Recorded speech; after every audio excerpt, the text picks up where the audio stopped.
o outro à distância, apagaram as luzes, acenderam uma vela e ele começou a tocar nada. Quando ele terminou que levantou a cabeça, a senhora havia chegado ao lado do marido, debruçou o ombro sobre ele, estavam com as mãos ligadas pela ternura, pelo amor, pelo sentimento de uma música que fala ao coração. Então a sonata do ar não teria chegado até nós se ele não tivesse ficado totalmente surdo para ouvir apenas a música celeste e traduzi-la para nós. Então, esse homem de temperamento irascível, bem compreendido na história, solitário e triste, filho de uma família agregada, com irmãos tuberculosos, com a mãe que também era esquizofrênica, abala a história da música clássica do mundo, porque ele estava acostumado a ouvir as estrelas. Então, diante disso, nós vemos que transitamos da consciência de sono, do ego, desse período em que tudo é meu, o sol brilha, porque eu existo, para o segundo nível de consciência. A consciência desperta. Quando nós já temos a sensação de servir, quando temos o prazer de ajudar, quando saímos do ego para o self, quando saímos dos interesses mesquinhos para aqueles coletivos, então aí nós já somos consciência desperta, já temos sensibilidade, compreender a dor do próximo, dar direito ao próximo como é, e a nós nos exigirmos ser cada vez melhores. E naturalmente, à medida que as reencarnações sucedem-se, passarmos ao terceiro nível de consciência, a consciência de si mesmo, sabermos que nós não somos o corpo, nós estamos no equipamento elaborado pelo nosso perispírito, pelos nossos atos, nós somos aquilo de que necessitamos para o ser que somos é o grande modelador daquele ser que estamos. Encontramos-nos nas famílias de que temos necessidade, não nas famílias que gostariam de estar. Para podermos tolerar-nos, aprendermos no laboratório familiar a solidariedade, o amor preconizado por aquele homem, cuja família éramos todas as criaturas da terra. E depois desse terceiro nível, passarmos à consciência cósmica. Que largo período nos separa desse momento do reino dos céus dentro dos nossos corações. Porque toda religião nos fala que o reino dos céus estará depois da morte. O Espiritismo diz que o reino dos céus começa no momento em que nós nos identificamos com o bem, naquele instante que nós instauramos a presença de Jesus no âmago do nosso coração. É este o verdadeiro reino dos céus. Por isso, necessitamos de reflexionar demoradamente nas lições inexcedíveis do Evangelho de Jesus. Necessitamos de mergulhar o pensamento nas páginas cheias de vigor daquele homem incomparável que foi assassinado e se tornou vitorioso após a morte. Uma notável psicanalista do século XX, a doutora Hannah Wolff, alemã, vinculada à doutrina de Freud, considerada uma das maiores do século passado, depois da filha de Freud, Anna Freud, disse que Jesus é tão grande que se tornou psicoterapeuta da humanidade. Assevera em uma obra monumental, Jesus Psicoterapeuta, que a humanidade biografou Napoleão Bonaparte aproximadamente 250 mil vezes. É o personagem mais biografado da história da humanidade. No entanto, Jesus já foi biografado aproximadamente 500 mil vezes, nem sempre de maneira elogiosa, mas ele é um vulto do qual ninguém escapa, ou se ama ou se odeia. Jesus socialista, Jesus o bom pastor, Jesus o mestre, 500 mil biografias. E ainda não se disse tudo a seu respeito. Esse homem extraordinário conseguiu exercer influência no movimento hippieísta nos anos 60, quando os padrões da ética, da família, do sexo, os direitos da mulher foram restabelecidos e quebradas várias superstições. Até mesmo os hippies não conseguiram furtar-se à presença de Jesus e criar uma ópera pop, Jesus Cristo Superstar, porque ele é tão atraente que ninguém consegue viver sem meditar um pouco nas suas palavras, mesmo que ditas de outra forma. É esse ser que um grupo de cristãos americanos, por volta dos anos 30, criou um movimento religioso que se intitulava Em Seus Passos, que faria Jesus. O programa era o seguinte: toda vez que nós formos desafiados, toda vez que nós formos convidados para qualquer teste, antes de responder, perguntemos-nos, em meu caso, que faria Jesus? E tenhamos a coragem de fazer conforme ele fazia, isto é, viver como Jesus. Iremos dar dentro de 2 minutos a nossa primeira pausa. Como disse José Raimundo, nós trouxemos a presença espírita, que é uma das 3 melhores do mundo. Uma das melhores do mundo é a paraibana, que foi distribuída ontem. Mas esta já foi uma das 3 melhores. Com o tempo, ela é agora quase que a melhor, se não for a competição da sua rival. Nós fazemos um movimento internacional de unificação. Costuramos pelo mundo a identidade. Ela já está em 62 países. Já visitamos 68 países. E em todo lugar tem brasileiro e português, principalmente cearense e mineiro. Em qualquer lugar que nós tropecemos com brasileiro e perguntemos, você é de onde? Uai, gente, de Minas. Ou então, Fortaleza. O mundo inteiro. E nós apresentamos a nossa revista, porque brasileiro e português são como grama. Botou no chão, molhou, pega. A nossa revistinha tem a finalidade de levar uma cultura. Nós temos agora uma sessão de física quântica, escrita pela doutora, uma admirável trabalhadora da ONU em Viena, a nossa Regiane. Ela está escrevendo vários artigos sobre a física quântica. Neste número, Regiane Planer escreve Tempo, Realidade ou Ilusão, para aqueles que gostam de pesquisas profundas. Temos vários escritores internacionais. Temos o noticiário, várias informações para o mundo.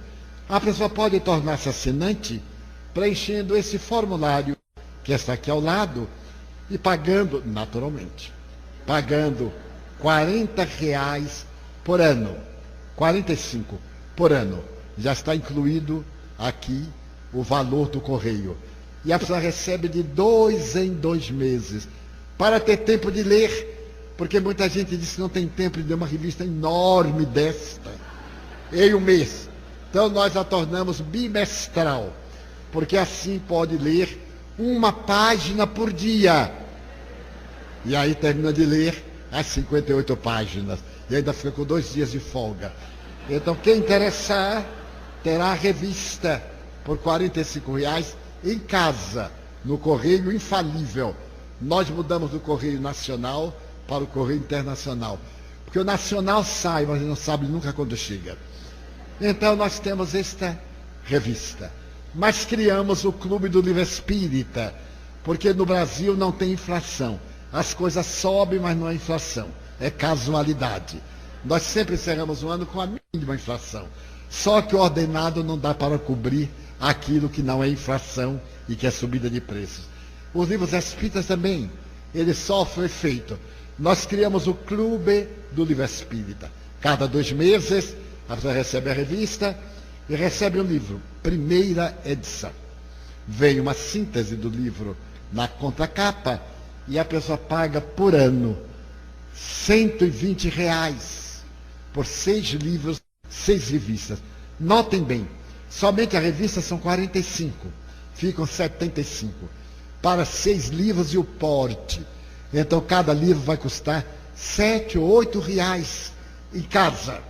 Quase o preço de custo. Porque o nosso interesse é divulgar. Nós temos um livro de 55 reais. Sexo e Consciência. Aí você vai receber por 7 ou 8 dentro de casa.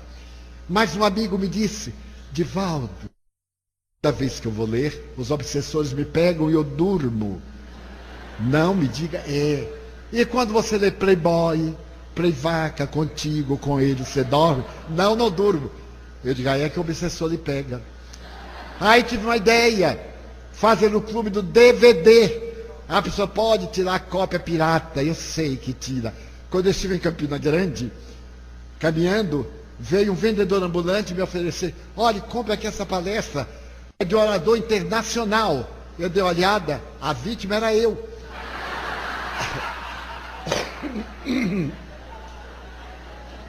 Eu então perguntei, mas este é autêntico? É, sim, senhor. Eu copiei do gravador. Então estava me vendendo uma cópia pirata, eu comprei. Porque por 5 reais, o que há? Aí eu comprei para ver, uma tragédia. Mas então, nós criamos o clube do DVD. A pessoa recebe 6 revistas, 6 DVDs por 130 reais. O DVD no correio paga mais caro do que o livro. Porque o Brasil é assim. O livro pesa mais, é maior, então paga menos. O DVD é menor, pesa menos, paga mais. Quem mandou ele ser pequeno?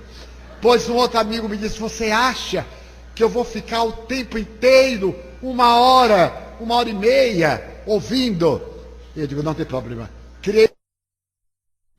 Porque nesse trânsito maravilhoso, a gente coloca o CD, e aí na hora que alguém nos dá uma boa cortada, e que a gente diz com todo amor, miserável, que tem um poste lá na frente, eu estou dizendo, calma, calma. A pessoa melhora. A quem tiver interesse, terminado agora o nosso momento, procurar aqui, preenche, assina, eu levo para não ter despesa bancária e a pessoa recebe depois que pagar. Então teremos o nosso intervalo de meia hora. Esteja à vontade, por favor.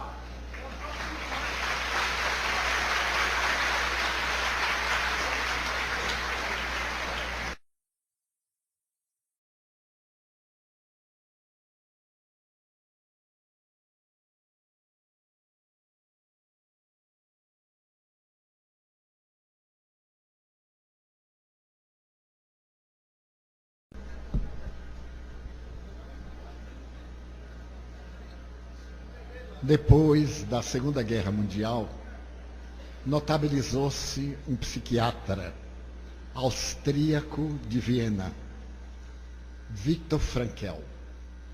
Este homem judeu havia experimentado os horrores de vários campos de concentração. No campo de Auschwitz. Daquele campo onde foram assassinados 1 milhão de judeus e mais de 200 mil pessoas de outras raças, era a etapa final de qualquer indivíduo que caísse nas malhas da Gestapo e das tropas SS, chamadas de elite. Ele havia sido preso com a família em 1942. E estava escrevendo uma grande obra de psiquiatria. Quando chegou ao campo para onde o levaram na Áustria, a primeira coisa que os alemães fizeram foi depilar todos os pacientes para evitar pragas. E logo depois, anotar no braço o número a que cada qual ia pertencer.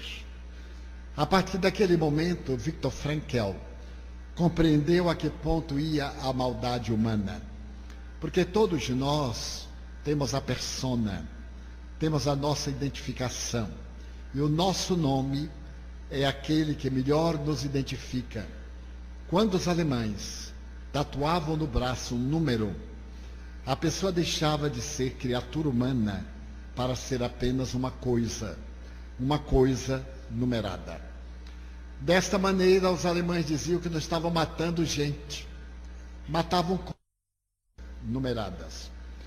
Mas Viktor Frankl que adotava um comportamento psicológico de otimismo e de confiança, recusou-se a morrer e foi sobrevivendo com a sua força de vontade incomparável.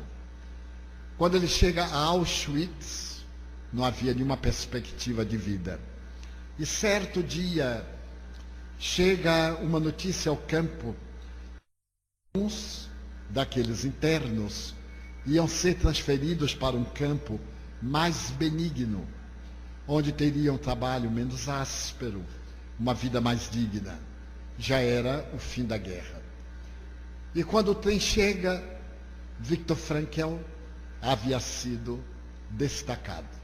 Ele vai entrando no trem, feliz porque ia sobreviver, quando então uma pessoa de idade avançada, um polonês, que falava muito bem alemão, segura-o pelo braço e faz um pedido sui generis: dê-me o seu lugar no trem. E ele responde: mas como? Se eu lhe der o meu lugar no trem, eu estarei dando a minha vida, porque é a última chance que eu tenho.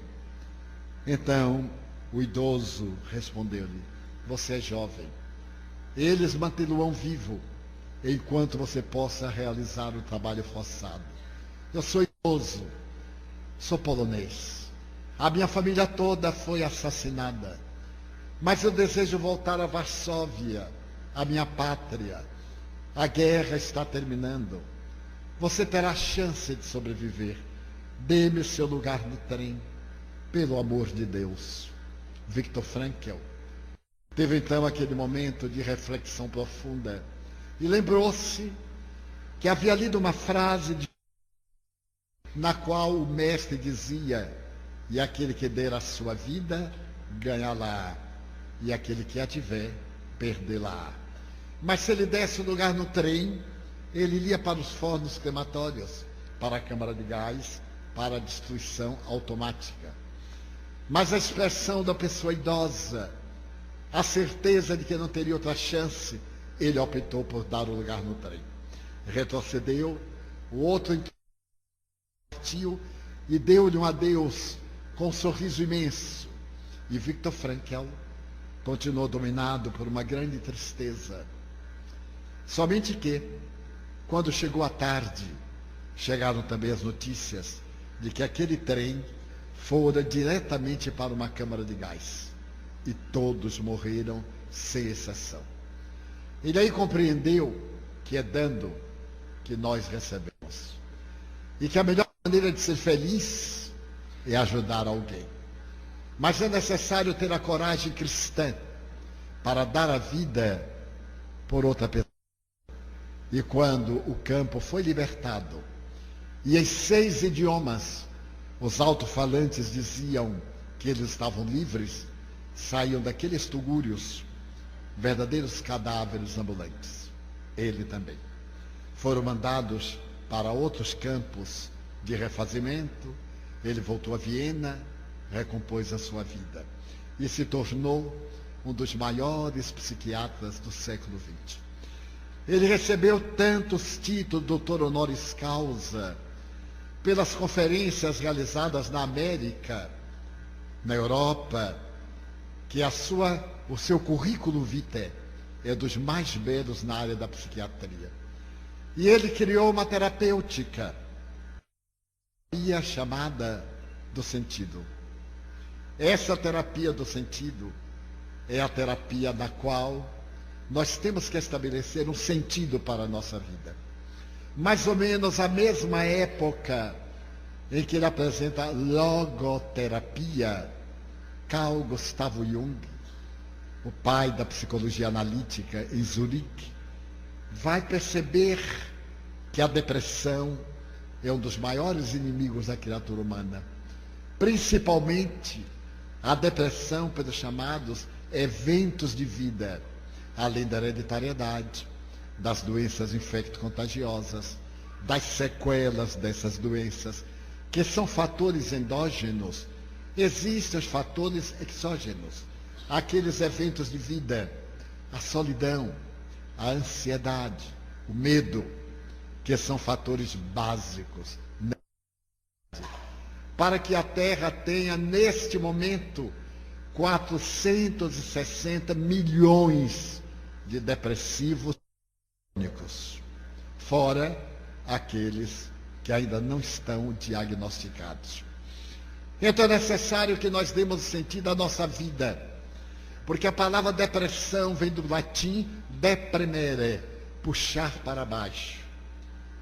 O notável psicoterapeuta James Hollis diz que a depressão é como a ave agourenta e negra que abraça o indivíduo e vai esmagando-o até vencê-lo no suicídio ou no abandono de si mesmo. Ainda outros autores dizem que a depressão é como uma planta parasita.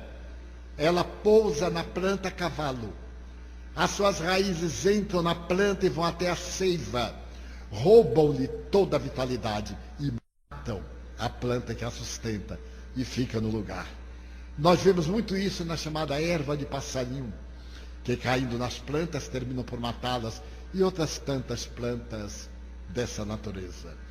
Mas o que desejamos dizer é que é necessário ter um sentido psicológico. E Carl Gustavo Jung dizia: aplique um significado à sua vida. Você é uma pessoa valiosa, você é importante.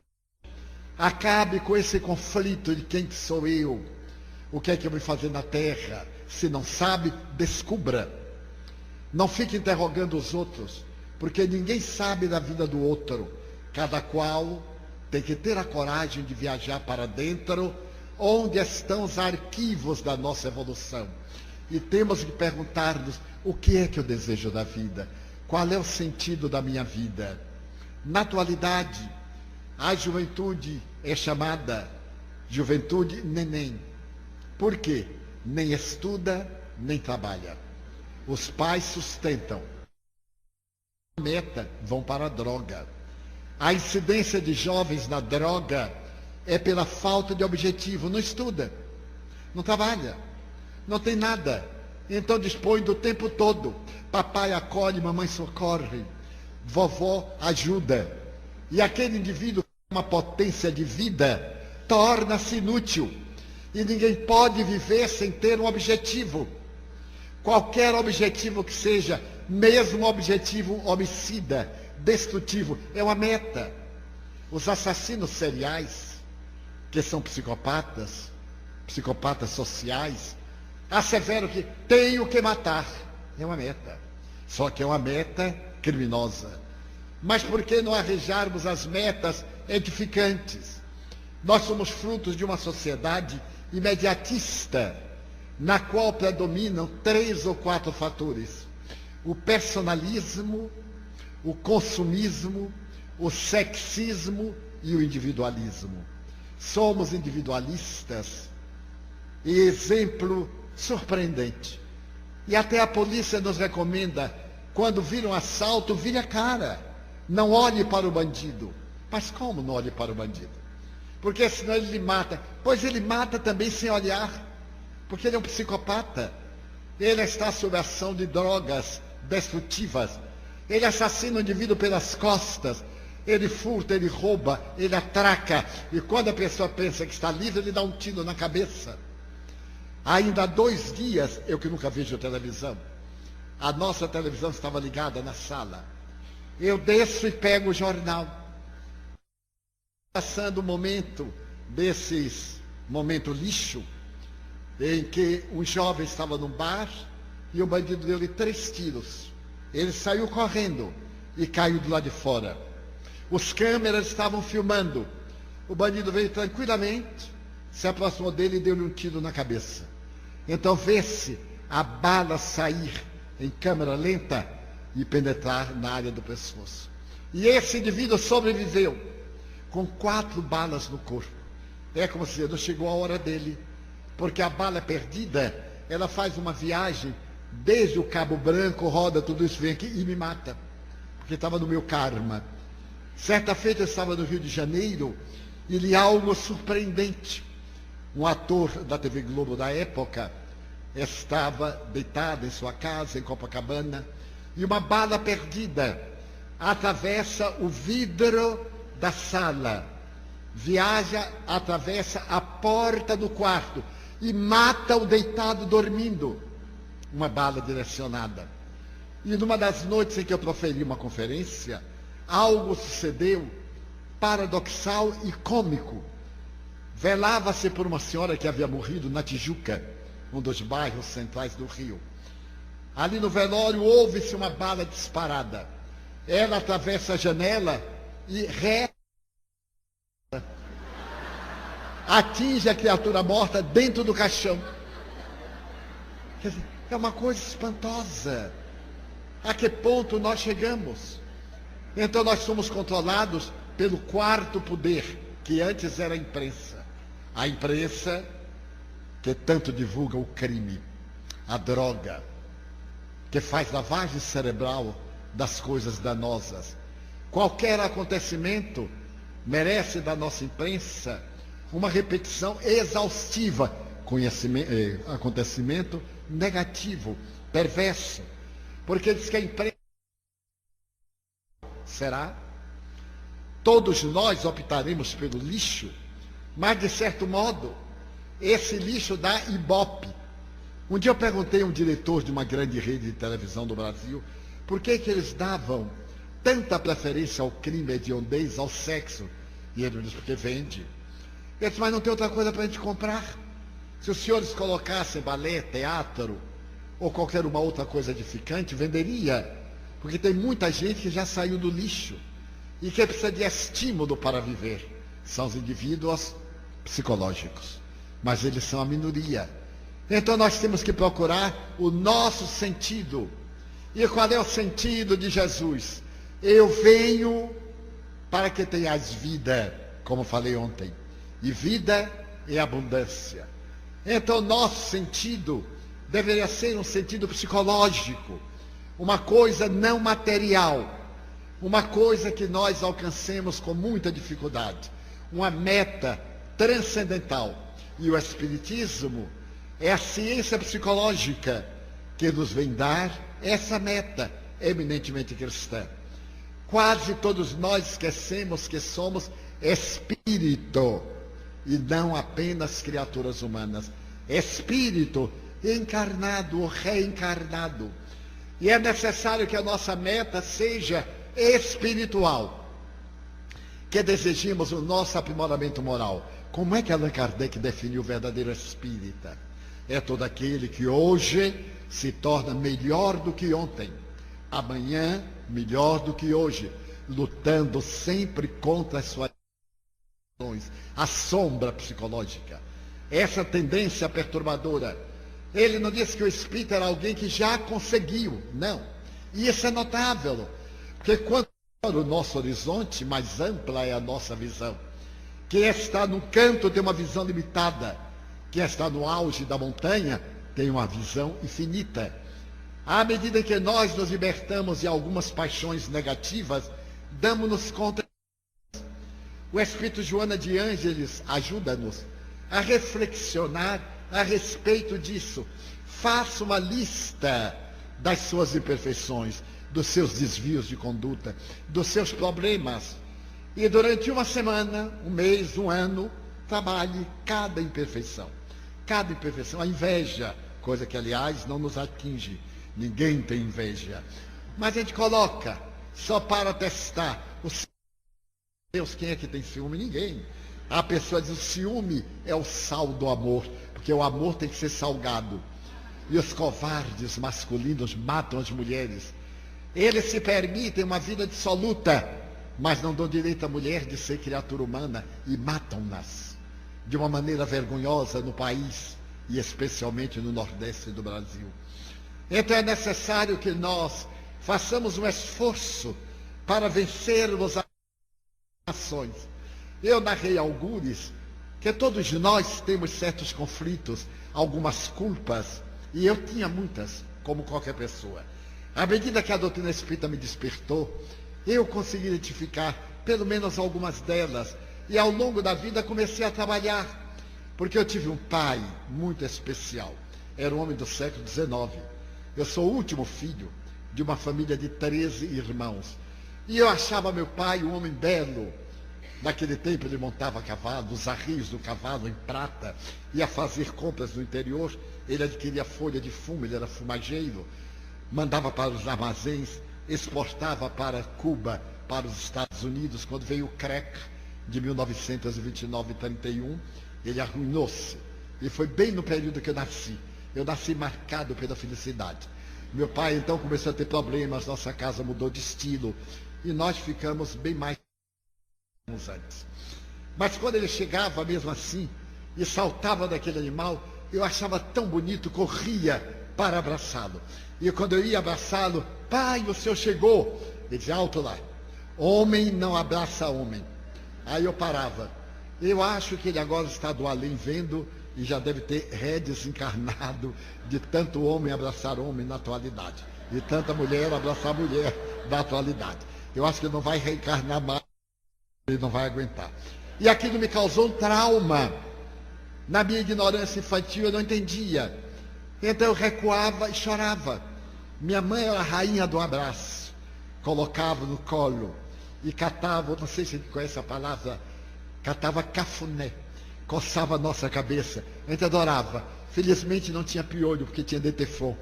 E naquela época, quando aparecia qualquer praga, Detefon, caía até o perispírito de Detefon. E então ela catava e a gente dormia. Mas eu fiquei com um trauma de abraço. Não aprendi a abraçar. Nilson de Souza Pereira, o meu primo irmão dedicado à nossa obra, era o rei do abraço. E eu tinha uma inveja, porque ele abraçava, dava aquele abraço, que beleza. Quando a pessoa vinha me abraçar, eu ficava duro. A pessoa dava aquele abraço e o máximo que eu conseguia era aquela coisa assim, morna, fria, ou sem jeito, ficava constrangido. Muitos anos, até que eu descobri que era um trauma de infância. E um dia eu disse, Nilson, me dê aí um abraço para aprender. Teve dúvida, quase me matou afogado. Abraçou. Eu digo, nossa, tenho que respirar. Ainda não aprendi totalmente, mas já consigo, pelo menos, fazer de conta que estou abraçando. Mas, curiosamente, e descobri que tinha um outro conflito terrível. Eu me achava uma pessoa de cabeça grande, porque havia uma tradição na cidade de Salvador, muito curiosa. Dizia-se em Salvador, quando nascia a criança, quando crescia, batia-se na cabeça, cresça, meu filho, para estudar aqui na cidade de Salvador, que é a cidade mais bela do mundo. Não era pretensão de baiano, não. E a cabeça ia, daí dizer que nós, nordestinos, temos a cabeça grande. E eu metia na cabeça que eu tinha a cabeça grande. Então eu tinha complexo e tinha conflito. Disfarçava por muitos anos, até um dia que eu tive que enfrentar a realidade. Foi em 1967. Eu estava com 40 anos e com um conflito. Só que não era um conflito consciente. Eu me olhava no espelho e não gostava da minha figura. Eu dizia, imagina que cabeçorra. Até um dia que eu mandei alguém medir, e medir a cabeça normal. Era absolutamente... É um pouquinho maior por causa da inteligência, que é tanta que derrama. Então tinha que ser um pouquinho maior. Muito bem. Nesse período eu fui a Londres pela primeira vez, no mês de setembro de 1967. Eu já contei aqui há muitos anos. E estava hospedado na casa do secretário da Embaixada Brasileira, num grande período de Assis Chateaubriand e de embaixador notável em Londres. E meu amigo disse que é bom, Divaldo, você tem um período excelente, porque o dia 7 da nossa independência vem aí. E nós iremos, toda a família, nós iremos à recepção que vai haver na nossa embaixada. Logo eu saltei, com... mas eu não irei absolutamente. Ele disse, por que não? Ele disse, mas quem sou eu? Eu sou um pobretão. Eu disse, ué, e qual é a diferença? Você é bípede. Você tem duas mãos, é igual a todo mundo. Mas a embaixada, representantes, desembargadores, personalidades internacionais, príncipes, diplomatas, e eu lá fazendo o quê? Ele igual ao que os outros vão fazer. Nada. Então você vai estar lá. É meu convidado, eu vou fechar a casa, minha mulher, meus filhos e você, iremos todos. Eu disse, eu não irei, em absoluto. Notem o poder de um conflito. Eu disse, eu não irei, tinha 40 anos. Ele disse, que faz você? Eu ficarei sentada aí no jardim, qualquer lugar, irei ao centro de Londres, irei ao museu. Ele disse, não, você a Embaixada do Brasil. E PT. Não, Ave Maria. E ponto. Quase que eu me comprometo. E ponto, que antigamente era PT em telegrama. Agora é ponto, P-O-N-T-O. Muito bem. No dia seguinte, eu desperto com dor de cabeça, de preocupação de estar na Embaixada do Brasil. E ele perguntou, então dormiu bem à noite? Oh, sim, muito bem. É a pior pergunta que se faz ao hóspede. Dormiu bem? Ele não vai dizer, não, dormi péssimo. Será muito mal educado. Não, dormi maravilhosamente. E ele disse, pois é. Eu acabo de receber o convite e a recepção vai ser a rigor. Você tem fraque? Aquela coisa de pinguim. Eu disse, fraque? Não, imagina se eu vou ter fraque. Ah, porque vai ser traje a rigor. Aí eu exultei, porque eu não tinha o tal do traje. Eu disse, ó, que pena, não tenho. Eu disse, não tem problema. Nós vamos a Oxford Street, onde se aluga até perispírito. A gente aluga o perispírito, leva para casa. Você vai comigo? Eu digo, mas meu Deus. Ele era secretário da embaixada. Eu digo, mas não é diplomata, porque ele é exigente. Quando lá chegamos, eu tive a minha primeira decepção. Porque eu estava acostumado com lojistas da minha cidade natal. E ainda hoje a gente chega numa loja e fala assim, o que quer? Meio aborrecido, porque a gente vai dar trabalho, né? Lá não. Quando eu morning, sir. Eu digo, nossa. Ele me chamou de sir. Aí eu sorri, good morning. E então meu amigo falou que queria provar uma roupa. Ele me olhou, foi lá dentro e trouxe um fraque, mandou entrar na sala de provas. Eu entrei, mas deu tão certo, como se fosse uma luva. Dobrava um pouquinho a bainha da calça.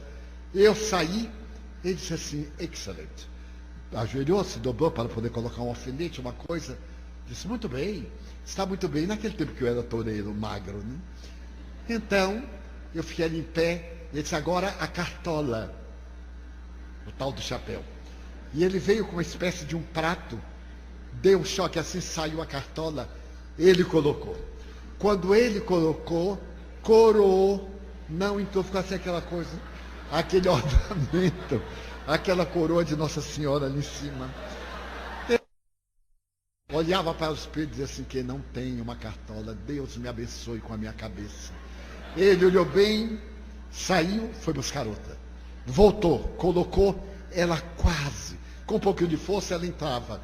E ele então olhou bem inglês, ele fez, e foi outra vez. E nada de voltar, nada. Uns 20 minutos depois, ele voltou, colocou a cartola e entrou perfeita. Eu olhei, quase tive um choque. Quando eu me vi, eu digo, meu Deus, que coisa, né? Como a roupa faz um monge. Fiquei ali emocionado. E aí eu perguntei a ele, qual é o número da cartola? Ele disse, é sem número. Como a sua cabeça é grande. Eu descosturei atrás, coloquei um elástico, porque caberia na cabeça de um elefante. Mas eu fiquei tão humilhado, porque os ingleses têm aquela cabecinha de nada, aquela coisinha ridícula. E eu era do Nordeste, uma boa cabeça, muita inteligência. Muito bem. Chegou um dia fatal. E eu disse a meu amigo, pelo amor de Deus, não me deixe a sós na fila, porque eu não falo inglês. Uma coisa que outra. E se houver qualquer coisa, vai ficar feio para você, que é secretário da embaixada e é meu anfitrião. Não, Divaldo, eu irei à frente, minha esposa, meus filhos e você. Pode ficar tranquilo. Fiquei tranquilo. Da embaixada tomaram logo o tal do chapéu, colocaram lá a cartola. Eu fiquei com a cabeça livre para respirar a temperatura inglesa. Entramos na fila. À porta do imenso salão estava um maître, um recepcionista, trajado especialmente, com bastão adornado. Cada pessoa que chegava, ele perguntava, what your name? Você dizia, fulano de tal. Qual é a sua função? Embaixador de tal lugar. Ele batia, Mr. fulano de tal, embaixador, Mr. Beltrano de tal, representante de tal. E eu na fila andando com meu amigo. Quando faltavam 3 pessoas, veio Satanás, porque Satanás existe. Chegou e puxou meu amigo, fulano, vem cá. Quando eu quis gritar, ele perguntou, what are your name? Mr. Franco. What are you function? Nothing. Ele parou, o inglês é muito engraçado, ele é muito programado, parou, olhou para mim, nome, eu, Mr. Franco, sua função, nada. Nada, não era nada. Deu aquilo, pá, pá. Mr. Franco, nothing. Todo o salão olhou para Mr. Franco. Fiz mais sucesso que Brigitte Bardot. Porque aí eu, bem elegante, desci os degraus, entrei no salão, estava o embaixador, a embaixatriz e as personalidades gratas. Eu cheguei, bom dia, senhor embaixador. Mr. Franco, e a função? Ele disse, nada, embaixador. E o que é que está fazendo aqui? Eu disse, eu sei. Eu também não sei. Ele disse, como não sabe? Eu sou hóspede do secretário, falando e tal. Ah, você é o Divaldo Franco? Ele, sou embaixador. O espírita? Sim, embaixador. Eu digo, é agora que ele vai botar para fora. O médium? Eu digo, sim, embaixador. Já estava com raiva porque ele ia botar para fora.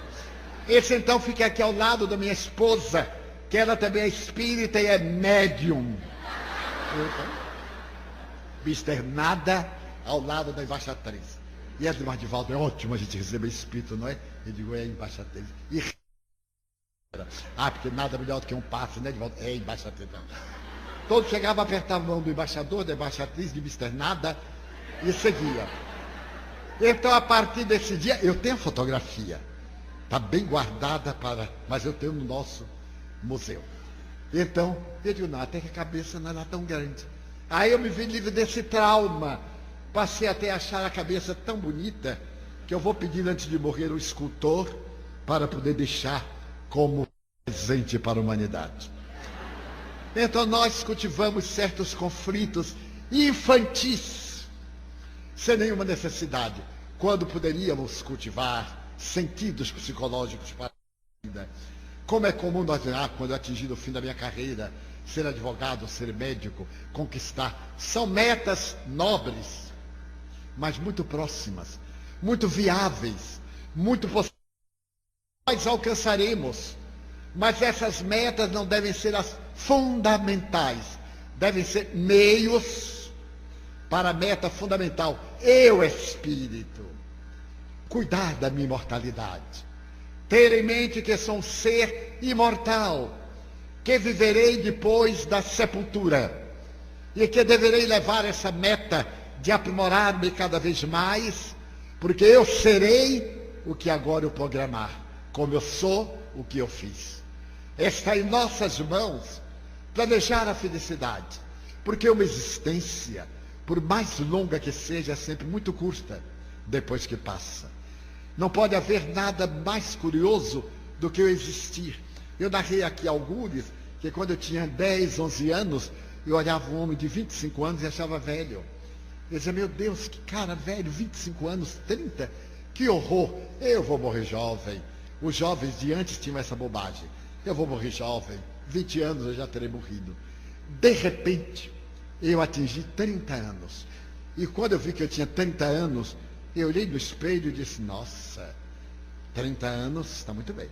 Mas 50, ser cinquentão, viver meio século, que coisa, é muito tempo. Um dia eu me estava barbeando, quando me dei conta que tinha 50 anos, era dia do meu aniversário. Eu digo, Divaldo, você acaba de completar 50 anos. Tive um choque quase traumático. Olhei o rosto, mas já estava mais ou menos. Eu aí passei a olhar um de 70. Ele dizia, não, 50, está bem, eu ainda posso andar, posso mover. Mas 70, de jeito nenhum. Não vou alcançar 70 anos, nunca. E de repente, ontem para hoje, eu acordei com 70 anos. Aí eu digo, meu Deus, 70. Mas eu vi uns de 80, e eu li aqueles de 80, fiz um paralelo, ao pegar o avião, quando a gente chegar à porta da gate, e aquelas moças lindas, têm preferência no embarque, as grávidas, aquelas que trazem crianças de até 2 anos, as pessoas com dificuldade de locomoção, o cartão azul ou o cartão vermelho, e as pessoas da melhor idade. Aí vem o desfile da melhor idade, eu fecho os olhos. para não ver a melhor idade, as pessoas arrastando-se. E aí um dia, em Frankfurt, uma funcionária perguntou, quer entrar? Eu digo, depois, eu tenho cartão. Para não reconhecer que eu estava na terceira idade. Aliás, já estava quase na quarta. Mas, então eu olhei um de 80 e disse, tá bem, tá muito bem. Completei 80. E aí olhei um de 90 e disse, olá, boy, calma. Por quê? E agora estou com 87, eu já olho de 105, porque a ciência está ajudando muito. E quando eu chegar aos 105, mais 10 aninhos para Deus, que são? Quero dizer, que encontro amigos. Divaldo, nós somos amigos há 60 anos. Eu digo, Ave Maria, 60 anos. Eu venho aqui a João Pessoa há 60 anos. Era jovem de 20 anos, quando vim a primeira vez falar aqui em João Pessoa, falar no teatro, sob a presidência de um dos homens notáveis que fazem parte dos grandes heróis desta casa. Mas quero dizer que a nossa meta deve ser a da imortalidade. Eu coloquei na minha mente o despertar no além-túmulo, despertar com tranquilidade, não passar aquele momento de perturbação, lembrando de Jesus, a ressurreição. E é quando Maria, a de Magdala, vê aquele homem de costas no jardim de José de Arimateia, entre as roselhas silvestres, ela pensa que é o jardineiro e pergunta, Senhor, para onde levar o corpo de meu Senhor? E ele se volta e a antiga meretriz de Magdala grita, Rabone, mestre querido. E ele diz, Maria. Ela corre e vai abraçá-lo. Não me toques, ainda não estive com o Pai. Ele havia descido aos umbrais, como o credo da Igreja Católica, e desceu ao inferno para buscar Judas, que lá se encontrava nessa região dolorosa, retirá-lo da armadilha que ele fez para si próprio, sendo vítima de obsessores cruéis. Então eu sempre penso em despertar no além-túmulo com lucidez, porque a benfeitora sempre me disse, quando você vira o corpo inanimado, chamar por alguém e não responder, já desencarnou. Então fique aí até eu chegar, não saia, para não se perder nos rumos da imortalidade. E certo dia, eu estava deitado e subitamente eu me senti fora do corpo, via meu corpo respirando e disse, meu Deus, estava numa posição decúbito dorsal e disse, vai ver que eu morri. Cheguei ao lado do dormia Nilson e sacudi-o, gritei, Nilson, Nilson, nada. Eu saí, fui ao quarto de meus pais, mãe, nada. Eu digo, desencarnei. Passei pela parede, estou desencarnado. Entrei correndo e achei injusto. Eu tinha 30 e poucos anos, ter morrido tão cedo. Então eu me deitei sobre o corpo, me ajustei e levantei de inopino. Nada. O velho corpo ficou ali morto. Até Joana de Ângeles chegar. E fiquei na expectativa. Só que ela não chegou. Não chegou, houve qualquer ruído. Eu despertei. Ai, quando eu peguei o corpinho quente. Que coisa linda, né? O corpinho que eu achava não tão belo, mas era um verdadeiro Adonis. Então a minha programação de estado psicológico transferiu-se desde aquele momento para a imortalidade da alma. Deve ser a nossa meta.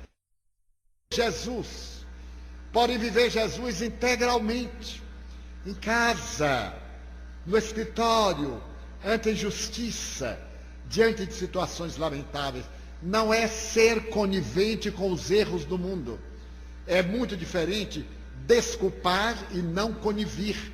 O homem que me deu a bofetada, que me jogou no chão, eu desculpei, mas não lhe dei razão. São coisas diferentes, ele cometeu uma arbitrariedade. Só que eu não me interessei em desforçar-me.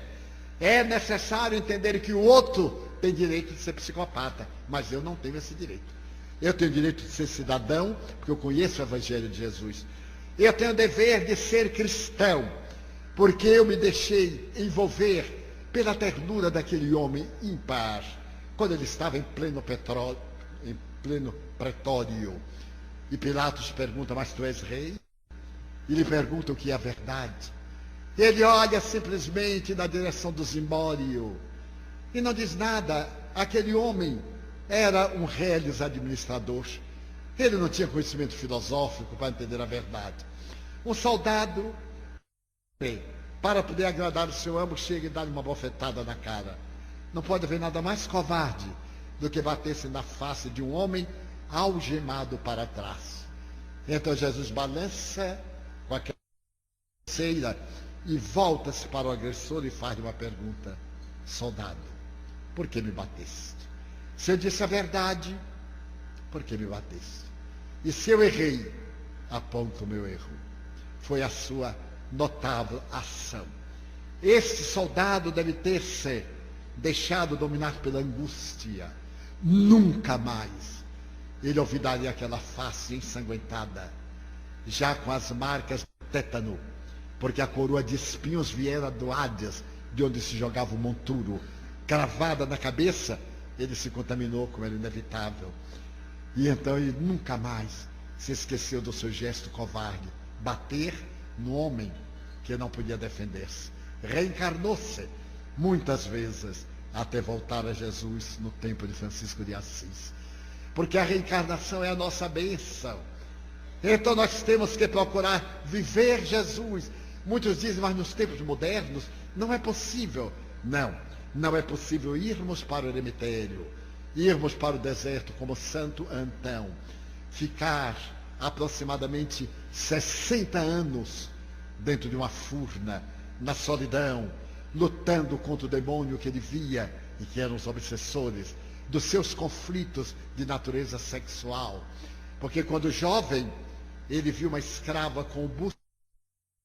Aquilo o impressionou profundamente, de uma maneira erótica. Quando ele ouviu no Evangelho dizer: vende tudo que tens, dá-o aos pobres, vem, segue-me. Ele vendeu tudo que tinha, era jovem, de 20 anos, e ele foi para o deserto. Ali no deserto da Tebaida, no Egito, ele procurou